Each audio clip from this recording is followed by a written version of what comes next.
तालिबान पर दुनिया ने माना भारत का लोहा। भारत के आगे झुका अमेरिका, दंडवत हुआ रूस। अफगानिस्तान पर मोदी का सबसे बड़ा मास्टर स्ट्रोक। दोस्तों, तालिबान पर पाकिस्तान उछल रहा है, चीन कुलांचे मार रहा है, लेकिन दोस्तों इस बीच एक ऐसी घटना हुई है जिसने पावरफुल अमेरिका से लेकर सुपर शक्तिशाली रूस को भारत के घुटनों में ला खड़ा किया है। जो भारत से दूरी बनाने में जुटे थे, जो पाकिस्तान की तरफदारी कर रहे थे, अब एक के बाद एक दोनों ही सुपर पावर भारत के शरण में हैं, दिल्ली के राउंड लगा रहे हैं। दोस्तों, तालिबान पर अब ऐसा खेल खेला जा रहा है जो आपकी सोच से कहीं ज्यादा बड़ा हो चला है। मैं आपको इस खेल की हर वो कड़ी बताने वाला हूं जो आपको पीएम मोदी, भारत के सुपर कॉप अजित डोभाल और एस जयशंकर के प्रति सोचने पर मजबूर कर देगी। क्योंकि कल तक जिस भारत को लोग दौड़ में पिछड़ा हुआ मान रहे थे, वो कैसे एक के बाद एक महाशक्तियों का अड्डा ही बन गया है।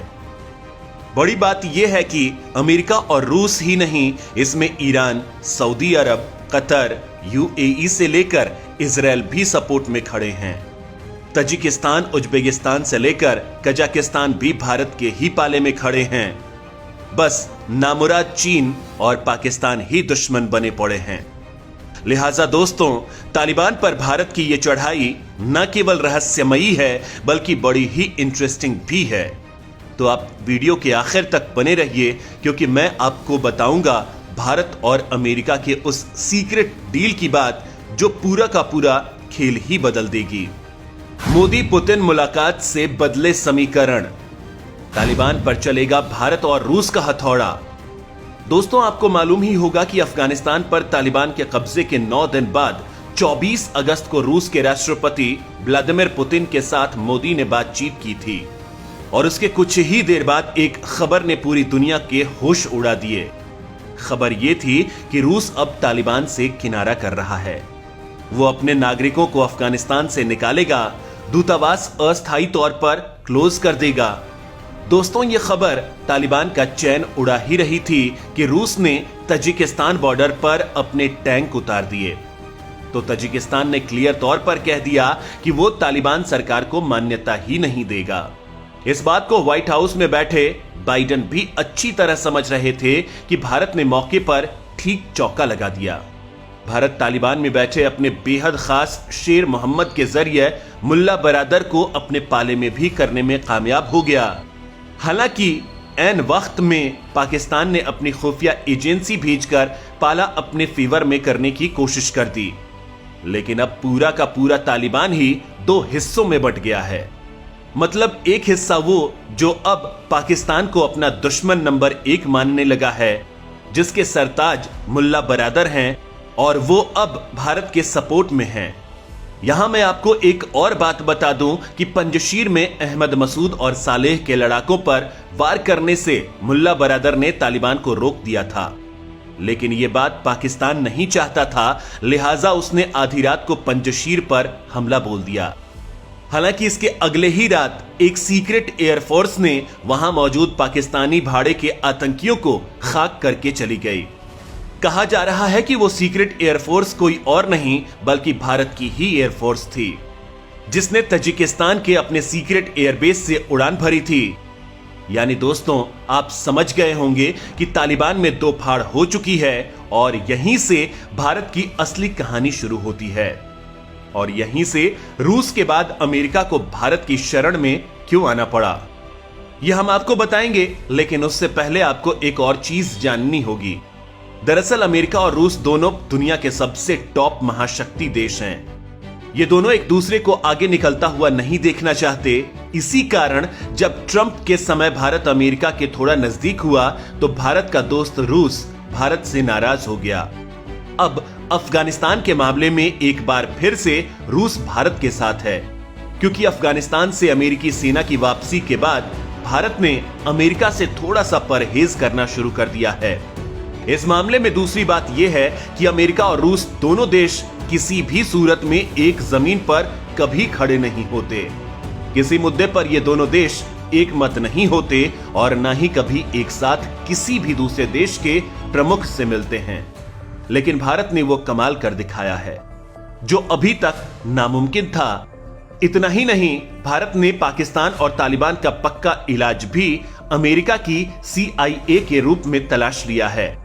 अफगानिस्तान में तालिबान पर नकेल कसने के लिए अमेरिका के पास अब केवल भारत ही एक ऐसा देश बचा है जो उसकी बची खुची इज्जत को मटियामेट होने से बचा सकता है। हालांकि भारत ऐसा फ्री में तो नहीं करने वाला है।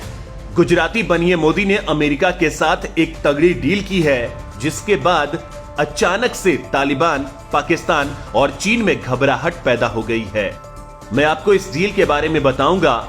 अफगानिस्तान से सेना वापसी के बाद अमेरिका ने भारत के सामने कौन सी 3 बड़ी डिमांड रखी है जिन्हें केवल भारत ही पूरा कर सकता है। साथ ही बदले में भारत ने अमेरिका से क्या डील की है। खैर दोस्तों, इससे पहले आपको रूस वाली डील से रूबरू करवाते हैं। दरअसल मोदी पुतिन के बीच हुई बातचीत के बाद रूस ने अचानक तालिबान को लेकर अपना रुख चेंज कर लिया था। चूंकि तालिबान से रूस बेहद डरा हुआ है कि वो फिर से उसके देश में मुस्लिम आतंकवाद फैला देगा, जिसे रोकना रूस के बस की बात नहीं है, क्योंकि इन तालिबानियों से निपटने में रूस नाकाम हो चुका है। पाकिस्तान पर भरोसा नहीं कर सकता है, लिहाजा बचा तो बस जिगरी दोस्त भारत। लिहाजा अमेरिका से तगड़ी दुश्मनी के बावजूद उसने अपने रूसी सुरक्षा परिषद के प्रमुख निकोलाई पत्रुशेव को भारत भेज दिया। यह भारत के लिए बहुत अच्छा संकेत है। अब डील की बात करें तो अंदर खाने जो हुआ है वो ये कि तालिबानी आतंकी अगर भारत या रूस पर हमला करते हैं तो दोनों देश तालिबान पर सैन्य एक्शन लेंगे। इसमें रूस भारत का पूरा सहयोग करेगा। वहीं रूस ने पाकिस्तान को लेकर अपना रुख बदलने के संकेत दिए हैं। वहीं रूस और भारत के बीच ड्रग ट्रैफिकिंग नेटवर्क को निष्क्रिय करने पर भी बात हुई है, जिसका अड्डा तालिबान की एंट्री के बाद अफगानिस्तान में हो गया है। मतलब रूस के साथ भारत ने तगड़ी डील कर ली है। मामला क्लियर है। अब दूसरा मामला है अमेरिका का। लिहाजा आपको बताते हैं CIA चीफ की भारत यात्रा के बारे में, जिनकी यात्रा और उनके मकसद को गोपनीय रखा गया है। लेकिन जो खुलासा हुआ है उसने तालिबान, पाकिस्तान से लेकर चीन के भी होश उड़ा दिए हैं। ये सभी देश भारत के मास्टर स्ट्रोक से सन्न हैं। तालिबान के तांडव पर भारत ने डाली नकेल। अमेरिका की भारत के साथ हुई सुपर डील। राष्ट्रपति बाइडेन को जरा भी अंदेशा नहीं था कि अफगानिस्तान से सेना वापस बुलाने का नतीजा इतना खतरनाक भी हो सकता है। दुनिया में ही नहीं बल्कि अपने मुल्क अमेरिका में भी राष्ट्रपति बाइडेन की आलोचना हो रही है। अफगानिस्तान में अमेरिका की इज्जत मटियामेट हो चुकी है। ऐसे में इस मामले में अमेरिका की मदद सिर्फ भारत ही कर सकता है, क्योंकि चीन और रूस तो वैसे भी अमेरिका के पक्के दुश्मन हैं। ऐसे में भारत ही एकमात्र विकल्प बचा है। ऐसे में अब यह बताया जा रहा है कि अमेरिका ने तालिबान के खिलाफ कार्रवाई करने और भविष्य में आगे की प्लानिंग बनाने के लिए एक समझौता किया है। अमेरिकी CIA चीफ विलियम बर्न्स ने भारतीय NSA अजीत डोभाल के समक्ष कुछ मांगे रखी हैं। अमेरिका ने भारत से पहले मांग की है कि भारत तालिबान को लेकर ग्राउंड इंटेलिजेंस में मदद करे। दरअसल अमेरिका अब अफगानिस्तान से सेना वापसी के बाद बेदाग होना चाहता है। अमेरिका जानता है कि अफगानिस्तान में भारत ने आम जनता में व्यापक हमदर्दी जुटा रखी है। लिहाजा अमेरिका चाहता है कि भारत की इसी हमदर्दी का इस्तेमाल ग्राउंड इंटेलिजेंस के रूप में करे। अमेरिका की भारत से दूसरी मांग यह है कि अमेरिका चाहता है कि भारत कई अफगान नेताओं को राजनीतिक शरण दे, क्योंकि अमेरिका को अफगानिस्तान में भविष्य के स्टेट स्ट्रक्चर के लिए अफगान लीडरशिप बचा कर रखनी है। वहीं अमेरिका की तीसरी मांग यह है कि रूस के साथ संपर्क के लिए भारत कंसल्टेशन ब्रिज की भूमिका निभाता रहे। हालांकि दोस्तों, भारत अगर अमेरिका की ये 3 मांगे मानता भी है तो ऐसा भारत फ्री में नहीं करने वाला है। इसके बदले भारत अपनी प्रमुख समस्याओं के निराकरण के लिए उसका सहयोग लेगा। भारत चाहता है कि अगर भविष्य में पाकिस्तान तालिबान या दूसरे आतंकी संगठनों की मदद से भारत पर अटैक करता है तो भारत को अमेरिका तुरंत सैन्य सहयोग दे। वहीं भारत यह भी चाहता है कि अमेरिका पाकिस्तान पर बैन लगाए। वहीं अमेरिका पाकिस्तान को दिए जाने वाली सभी प्रकार की मदद पर बैन लगाए।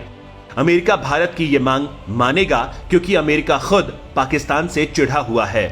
वो खुद पाकिस्तान पर बैन लगाने और सैन्य एक्शन की प्लानिंग कर रहा है। खैर, दुनिया ये जान गई है कि महाशक्ति देश होने का दंभ भरने वाले अमेरिका को भी मदद के लिए भारत के पास आना पड़ा है और जिस तालिबान से वो लड़ नहीं पाया, अब उसी के खिलाफ मदद मांगनी पड़ी है। दोस्तों, अब कुछ सवाल हैं जो मैं आपसे जानना चाहूंगा कि क्या भारत को तालिबान से दोस्ती बढ़ानी चाहिए या फिर रूस और अमेरिका के साथ मिलकर उसके खात्मे के लिए प्लान बनाना चाहिए। क्या दोस्तों, भारत को अमेरिका की हर शर्त मान लेनी चाहिए? आप इस मामले में क्या कुछ सोचते हैं, मुझे जरूर बताएं। धन्यवाद।